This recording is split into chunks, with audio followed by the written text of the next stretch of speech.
avec Monseigneur François Touvet, évêque de Châlons. Monseigneur, bonjour. Bonjour Florent et bonjour à tous nos auditeurs. Alors Monseigneur, avec un certain nombre d'évêques du nord et de l'est de la France, vous revenez de Rome pour la visite ad limina qui avait été reportée suite au début du Covid d'ailleurs, ça remonte à loin quand même. Déjà, qu'est-ce que vous retenez d'une façon générale de cette visite, de cette rencontre avec les services de la Curie et avec le Saint-Père? C'était une très belle semaine, pour moi une grande première, et je retiens une magnifique fraternité entre les évêques, puisque nous étions 25 environ, hébergés au séminaire pontifical français, et vivant toutes les rencontres ensemble. Ça nous a donné l'occasion de beaucoup parler, prier ensemble, et de nous côtoyer, d'échanger sur la vie de nos diocèses, la vie de l'Église. Un temps aussi de pèlerinage, dimension spirituelle très importante, qui je pense est la plus importante d'ailleurs, pèlerinage sur le tombeau des apôtres, et nous avons célébré la messe dans chacune des grandes basiliques majeures de Rome, des temps très très émouvants, très, très empreints de la présence de Dieu et de l'ouverture à son Esprit Saint, et puis un temps d'universalité, l'ouverture vraiment à cette dimension extraordinaire de l'Église dans tous les dicastères romains, de rencontrer des confrères et des prêtres et des laïcs de toute nationalité qui collaborent, qui sont les collaborateurs du pape pour l'animation de la vie pastorale et missionnaire de l'Église. Et puis enfin, bien sûr, la cerise sur le gâteau, si je puis dire, c'était la rencontre avec le pape lui-même pendant 2 heures le dernier jour. Alors cette rencontre, c'était à 6000 personnes dans une grande salle ou c'était vraiment une rencontre, je ne veux pas dire en tête-à-tête, mais en petits groupes? Dans une salle du palais apostolique, nous étions les 25 évêques avec le pape et pas un seul témoin. Une fois que tout le monde est installé, les portes se ferment et là le pape, d'une façon très très simple, très fraternelle, nous dit, écoutez, alors les amis, c'est bienvenu, mais c'est sans protocole ici. Alors, chacun prend la parole, nous discutons ensemble, je n'ai pas de discours, il y a des petites bouteilles d'eau par là-bas, si vous avez soif, vous vous levez, vous allez en chercher, si vous avez besoin de faire une petite pause, il y a une porte là, ça vous emmènera là, dans l'endroit dont vous avez besoin. Et vraiment une très belle atmosphère de confiance et du coup une conversation intéressante pour brasser un certain nombre de sujets de la vie de l'Église. Et en tant qu'évêque, est-ce qu'on peut tout dire au pape? Il nous a dit que oui. Il nous a dit que oui, vous pouvez poser toutes les questions, vous pouvez tout dire, il faut être libre de parler, de tout dire.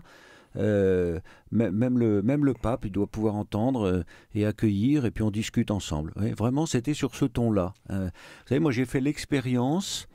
J'ai fait l'expérience que un évêque catholique n'est pas un préfet du pape, chargé de mettre en œuvre les directives du pape dans une petite partie du monde.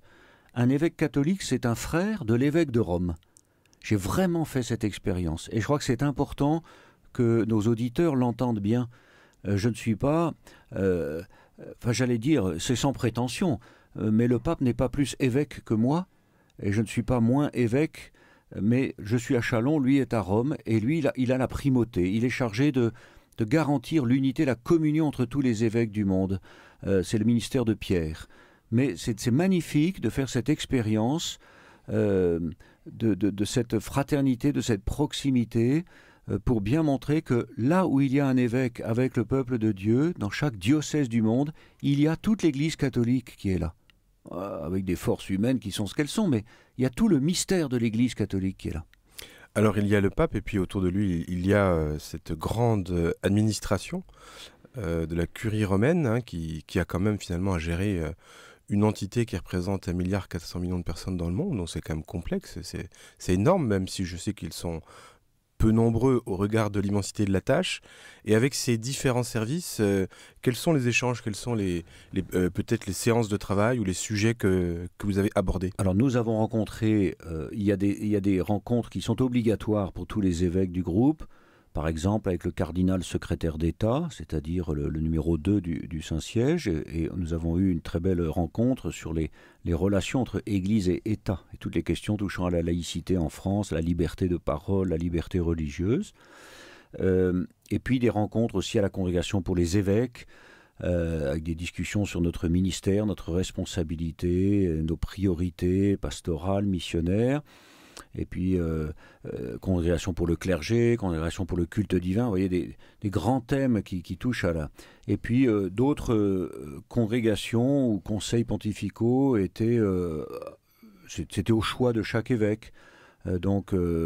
Par exemple, moi je suis allé à une rencontre avec le Conseil pontifical pour la communication, je suis allé dans les tribunaux de l'Église catholique, l'équivalent de la Cour de cassation ou du Conseil d'État de l'Église, si je puis dire, hein, pour rencontrer aussi, parce que nous avons parlé de différentes procédures qui existent, qui doivent se mettre en place dans le contexte de l'actualité présente aujourd'hui en France et dans le monde.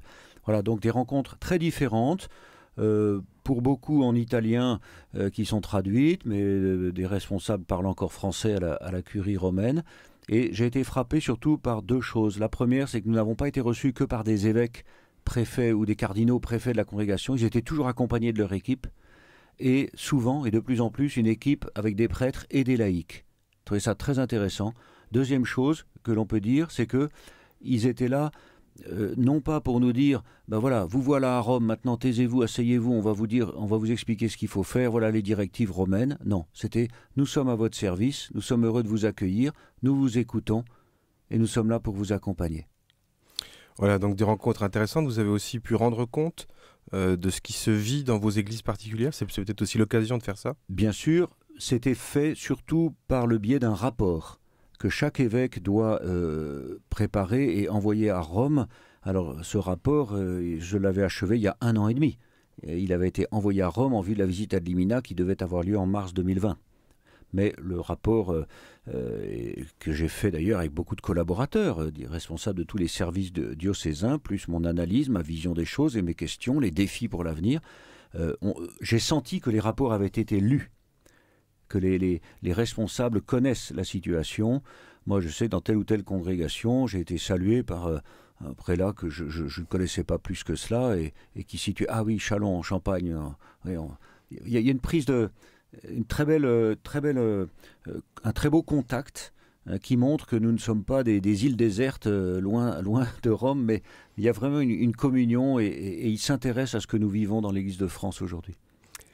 Est-ce que, au cours de ces rencontres, vous avez évoqué ce qui va être le deuxième sujet de notre entretien, c'est-à-dire le rapport de la SIAZ? Dans beaucoup de rencontres. Beaucoup de ces rencontres, ça a été bien sûr au cœur de nos préoccupations. Alors dans l'audience avec le pape, la rencontre à la congrégation pour les évêques, la congrégation pour la doctrine de la foi, qui juge un certain nombre de cas très difficiles de prêtres auteurs de faits criminels. Nous en avons parlé à la communication, etc. Voilà. Donc effectivement, c'est un sujet qui était très présent dans les discussions que nous avons pu avoir. Alors ce rapport, donc, il est sorti après quoi, quasiment 3 ans d'attente? Presque 3 ans de travail, oui. C'est assez difficile de commenter une telle déflagration, mais qu'est-ce que vous pouvez en dire en quelques mots? En quelques mots, en quelques points, je voudrais d'abord exprimer le fait que non seulement je suis consterné, mais j'ai été foudroyé et assommé par l'annonce de ces chiffres, de ces données qui ont été publiées par M. Sauvé, président de cette commission indépendante. Nous avons découvert tout cela mardi matin et vraiment j'exprime ma honte, ma colère intérieure, ma profonde tristesse devant tous ces actes inqualifiables, effroyables. C'est l'horreur, c'est l'abîme. Et surtout que c'est dans l'Église. Alors bien sûr, la Commission indique qu'il y a 10% de la population française qui dit avoir été victime d'abus sexuels au cours de son enfance, mais dans l'Église, c'est encore plus insupportable, parce que c'est une contradiction flagrante, c'est une trahison de l'Évangile.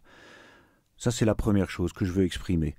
La deuxième chose, c'est de dire combien je pense et me reviennent en mémoire les conversations que j'ai eues avec des personnes victimes. Je pense à toutes ces personnes victimes.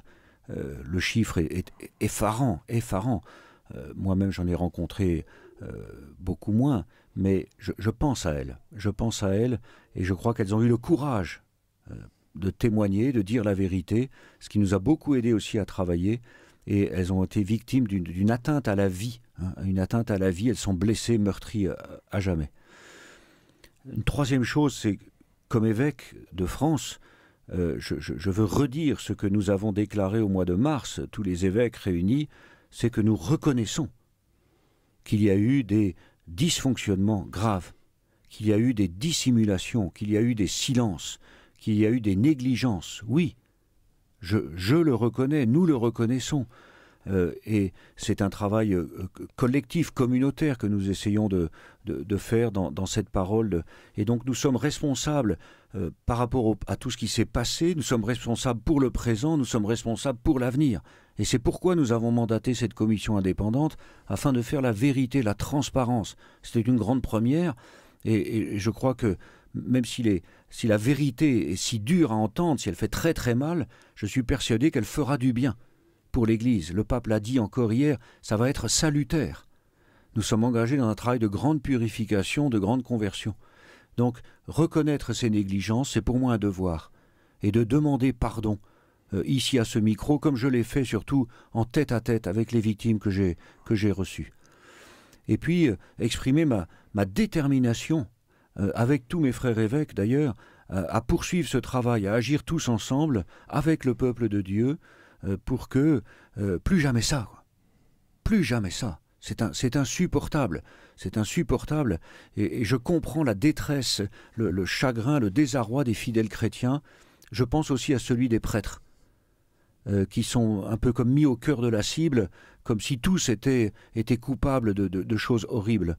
Je pense à tous les évêques qui sont en responsabilité aujourd'hui.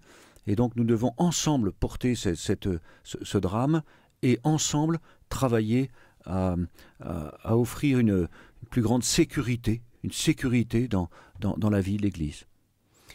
Il y a deux choses qui ont marqué, parce que je pense que c'était, enfin même trois, c'était de l'ordre de la surprise. Dans les 2 minutes qui nous restent, mais on aura l'occasion d'en reparler. Il y a le chiffre, bien sûr. Il y a le fait qu'un tiers des victimes soient victimes de laïcs. Ça, je pense que personne ne s'y attendait. Surprise, oui. Et il y a le fait que l'Église soit moins sûre que l'école ou le sport. Ça, je pense que c'est aussi une surprise. Aussi, oui, bien sûr. On peut rappeler rapidement, hein, ce chiffre, c'est 10% des Français qui sont victimes d'abus sexuels dans leur enfance. Et sur ces 10%, 80% le sont dans leur cadre familial ou amical, proche. 10% dans l'Église. Et les 10 autres pourcents, c'est une répartition dans les autres milieux, le sport, l'école, etc. Donc c'est quand même très grave.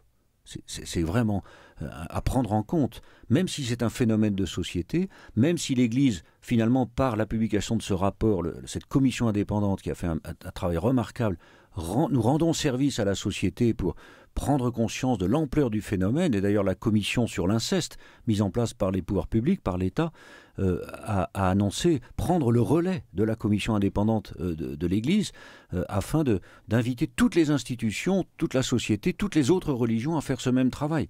Donc il y a un problème à prendre en compte tous ensemble, mais ça ne doit pas nous faire fuir notre responsabilité dans l'Église catholique. Nous devons absolument mettre en œuvre tous les moyens nécessaires pour reconnaître la souffrance, le statut de victime, pour laisser passer la justice et pour développer la vigilance, la prévention et en même temps la mémoire.